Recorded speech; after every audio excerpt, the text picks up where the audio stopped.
We were very slow. We got rear-wheel drive only. What was our time, Forrest? Pete Possum's had trouble. It was a heart-wrenching culmination to one of the toughest rallies the sport has seen in years. The second round of the 1998 Australian Rally Super Series, Perth, through repeated challenges to the record entry of drivers and crews. Victory would be hard-earned. Hey, never looking back, said that's the way of the West. That's the way like best. That's the way of the West. The Respect Yourself Forrest Rally had been the domain of Neil Bates and Coral Taylor. The Toyota Team Australia crew had won in the West 4 of the previous 5 years. I've won the Forrest Rally 4 times, and obviously I'd be very happy to make that 5. In fact, this event is a Super Series round Possum Bourne and Craig Vincent had never won. The others, I think we've got them all sorted out, but this one's been bugging me. We've got to get a hold of it, you know. So we tried real hard. We've done a bit of testing, worked on the car quite hard, and it's real humming. So we're hoping for a good run this weekend. The Subaru team came to the West with a second car, chasing points to score a repeat victory as manufacturers' champions. Subaru promoted 26-year-old Victorian talent Cody Crocker to its junior team, driving an Impreza WRX. One of our agendas is that to score as many manufacturers' points for Subaru as we can. And we won it last year for the first time, and we're very keen on defending it. Built in just 3 weeks, the Group N WRX was the opportunity of a lifetime for Crocker and co-driver Greg Valletta. It was basically just completely out of the blue. Just got a phone call from Nick Senior. He said what are my plans for Perth, and so we didn't have any plans. We weren't going to come here, and then he rang up and said, would you like to come and drive our Group N car? You don't say no to that. Subaru will rotate other drivers in 1998. For Crocker, a good result could sway Subaru management into giving him further opportunities. A first-up win in the Windscreens O'Brien Privateers Cup in Coffs Harbour encouraged the father and son team of John and Damien Long to make the expensive 2,000-kilometre journey. We'd committed to do the Super Series this year anyway. The last 2 years we'd concentrated on the New South Wales State Championship with just a couple of the East Coast rounds, but this year we'd intended to do the full series. But yeah, it's a long trip over, and they're pretty unique roads, so it'll be an interesting event. Drivers in the Formula 2 section would face a tough challenge. The 5 teams in contention had to battle the loose surface with only front-wheel drive. Most of the East Coasters say that there's one rally they don't like, and that's Perth. And so, yeah, they're very unique in the fact that they're ball-bearing roads, which makes them very, very loose. It wasn't only the unique ball-bearing surface that would throw up the challenge. Temperatures in the high 30s, little rain, and next to no breeze would make visibility extremely difficult. Entries in the West Australian round of the Super Series were unprecedented. 84 starters, including 22 from interstate, and even an entry from Japan. Satoru Akiyama would take on the Australian Challenge with experienced co-driver Claire Parker. It's actually okay in the car. He's very good on notes, but sort of the transports and getting around in general is a little difficult. The nighttime start to the Respect Yourself Forrest Rally is one of the most spectacular in the entire Super Series.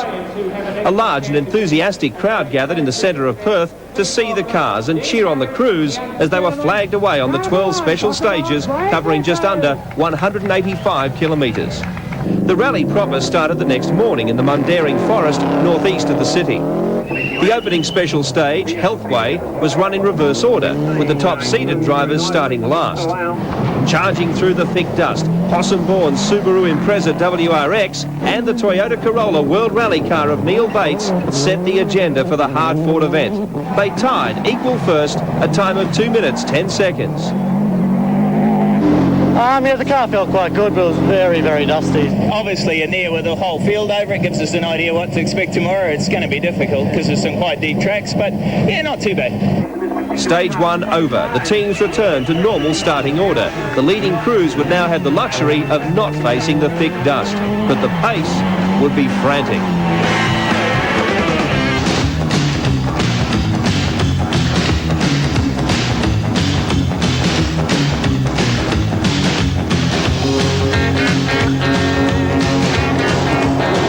Mundaring, the second special stage of the Respect Yourself Forrest Rally, and the dramas started. Possum-born was 7 seconds slower than Neil Bates. A rock punctured the right rear tyre of the Group A Subaru Impreza WRX. I touched a rock in there and got a flat tyre, so the lowest K&a-half was the right rear tyre's flat.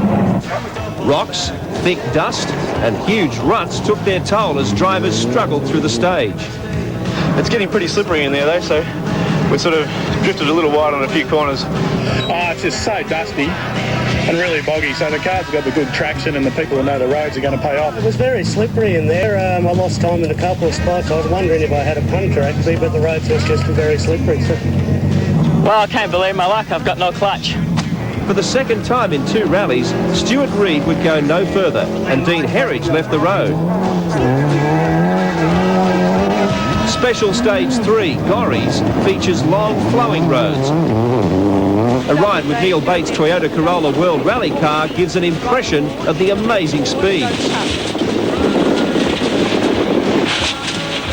Diminishing visibility forced officials to extend the break between each car from 2 to 3 minutes. With dust now less a problem, Bates stretched his advantage over Bourne by another 3 seconds to lead by 10. A great battle was developing in the production car section. Cody Crocker's Impreza WRX set the fastest time on the opening 2 stages, but Simon Lingford took stage 3. Staying within striking distance, Jerry McGroty and Spencer Lowndes.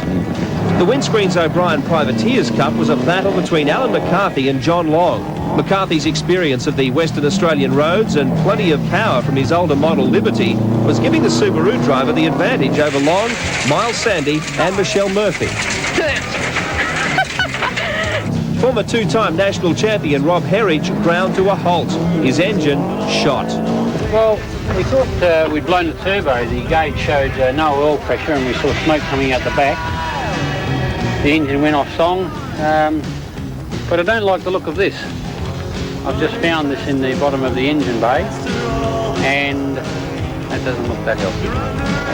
Plenty of fancy footwork was needed to maintain traction in the Formula 2 section. The Honda Civic of Brett Middleton took stage 2 before the twin Daihatsu charades of Ross McKenzie and Rick Bates began to set the pace.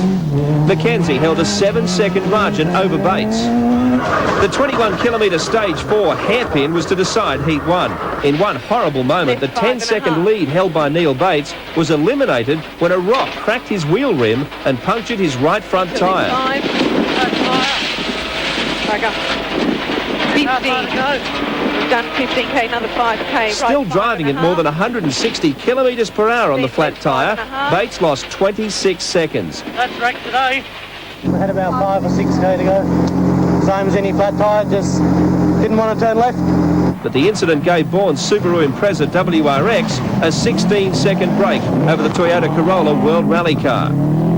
Alan McCarthy brought his Liberty up into 3rd place, 1 minute 57 seconds behind. Cody Crocker in 4th, 21 seconds in front of production class rivals Jerry McGroty, with Spencer Lowndes a further 36 seconds back. Formula 2. Incredibly, Mackenzie's co-driver picked up the wrong pace notes from the service van at the start of the stage. Paul forgot to grab the next book out of the recce car, which is anyone can do.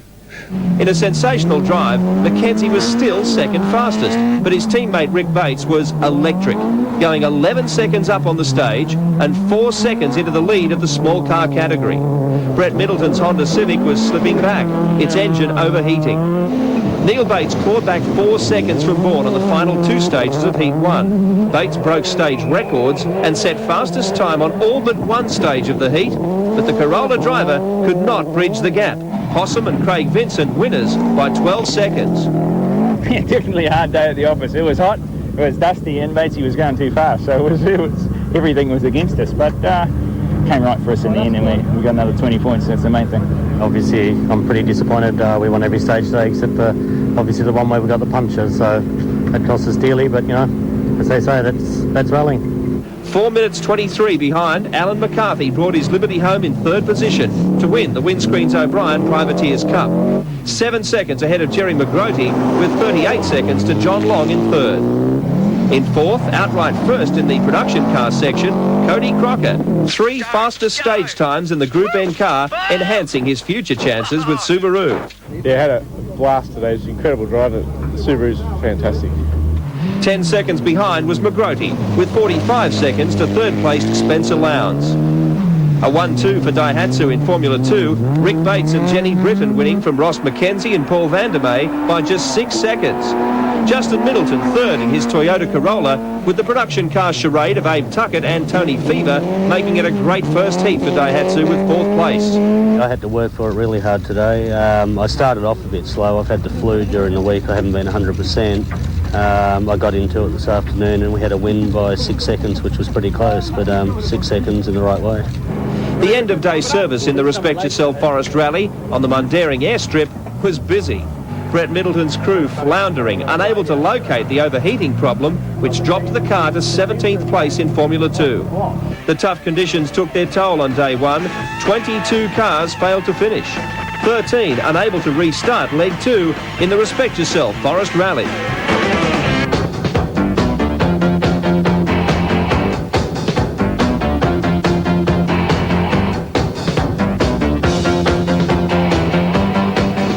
Rally cars are at the edge of automotive technology. You can have all the trick parts and plenty of power, but the key area where you can win or lose is tyres.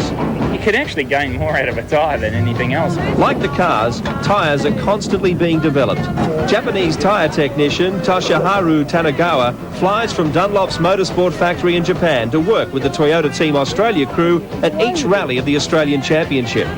The Subaru on the Pirellis is our #1 target. It's a yardstick we're measuring ourselves against. The Pirellis are actually out of the World Championship program that Subaru are involved with. That's to have a very strong link there. And we're measuring ourselves directly against the performance of the Subaru. That's giving us an idea of how we're going to perform, really. And so far, it's been very encouraging. There are 6 makes contesting the national title: Dunlop, Pirelli, Bridgestone, Yokohama, Falcon and Silverstone. Each in the last 12 months has claimed outright or class victory. I think sometimes the guys that use the used tyres and spend zillions on their engines and gearboxes would probably go a lot quicker if they just put good tyres on than what they already had. In a controversial move, the first special stage on day 2 of the Respect Yourself Forest Rally was shortened because the roads had been badly dug up on day 1. Again, Possum Bourne and Neil Bates set equal times. Then the Subaru Impreza WRX established a major gap. Bourne took 16 seconds off his Heat 1 time over the Gorrie stage to grab a 4-second break over the Toyota Corolla World Rally car. Bates struggled with a dust problem, but it wasn't from Bourne's Impreza. We're trying our best, but we lost a bit of time in there. We bottom out in the dip, you'll see on the in-car camera, and the spoiler dug in and it just covered the windscreen in dust, and we actually had to slow right down almost to a stop and then continue on. So. In the production car section, Cody Crocker was keen to consolidate on his form in the opening leg. The young Victorian, with Greg Folletta alongside, won the opening 2 stages in the Impreza, but this time the pressure was coming from another Victorian duo. Spencer Lowndes and Patrick Mollison were challenging the Subaru junior team. Jerry McGroty, meantime, was struggling with a drive shaft problem which would see him retire. Alan McCarthy started the day with some impressive times. However, McCarthy and Greg Flood lost the brakes in their Liberty, giving Chalice a fright after he'd parked his Impreza with engine problems. It's a little bit daunting, like Tolly Chalice is on the side of the track up there. He comes running out, waving us, and there's nothing I could do because I obviously wasn't expecting him to be sitting on the side of the track. John Long attacked the Respect Yourself Forest Rally stages during the second leg. Along with son Damien, he moved up the standings in the Windscreens O'Brien Privateers Cup, with placings in the top 5 outright on the opening stages. Formula 2 began with Brett Middleton setting the fastest time on the opening stage. Just 1 second behind was the Hyundai Coupe of Dean Herridge from the 2 Daihatsus of Ross McKenzie and Rick Bates. But then, McKenzie made a simple mistake. His chase for victory ended when he slid wide and incredibly punctured both left-hand tyres. 200. We got a flat, have we? The time lost was over 90 seconds. Teammate Rick Bates gave McKenzie his spare tyre after the stage finish, although the size was slightly different. Poor Ross. We went off in the second stage and had to drive 10k on 2 flats. So now we're just trying to basically just be there in case the others have a problem. The dauntingly fast 20-kilometre hairpin stage was Rick Bates' favourite. He won by 6 seconds to open a handy break, 5 seconds from Herridge, with Middleton 6 seconds back in third. 5 high-quality entries made it into the Aussie class, with the Ford versus Holden battle making for plenty of excitement for the spectators. After running in the Corolla Cup in 1997, Jeff Full switched to a Holden Commodore in 98. And it was Full, with co-driver Ron Gachork, who won from the Ford Falcon of Andrew Murdoch and Janine Schnetters by just 12 seconds. The Asian economic crisis brought a new supporter for rallying's one-make series. Now the Bridgestone Corolla Cup, it has this year revealed a new talent in the sport. His name is Steve Forsberg, and he backed up his debut success in round 1 with victory in the Respect Yourself Forrest Rally. Chasing corporate assistants, Forsberg and Linville Drake used a unique way to attract attention with Christmas lights on the roll cage. We're hoping somebody might lay some tyres under the tree for us.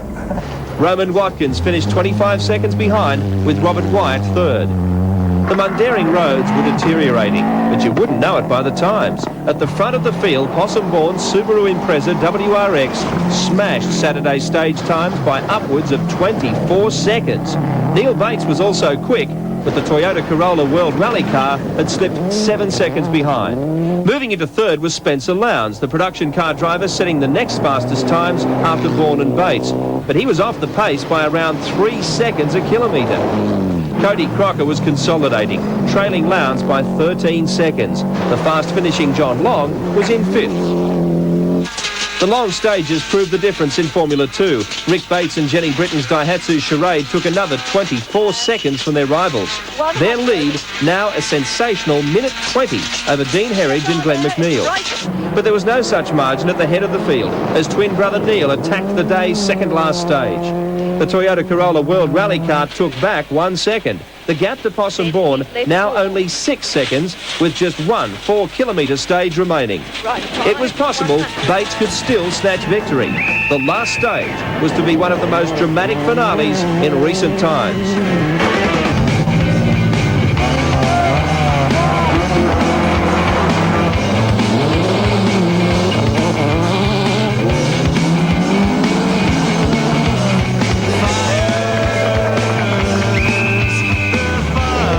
The 6-second lead should have been enough for Possum-born and Craig Vincent to take victory, but under immense pressure and just 200 metres from the finish, the Impreza WRX slid wide, a simple driver error.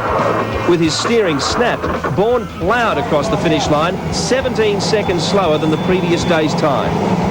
Victory should have fallen to Neil Bates, but less than a kilometre into the stage, a loud bang heralded a major mechanical failure. The Corolla World Rally car was now in front-wheel drive only.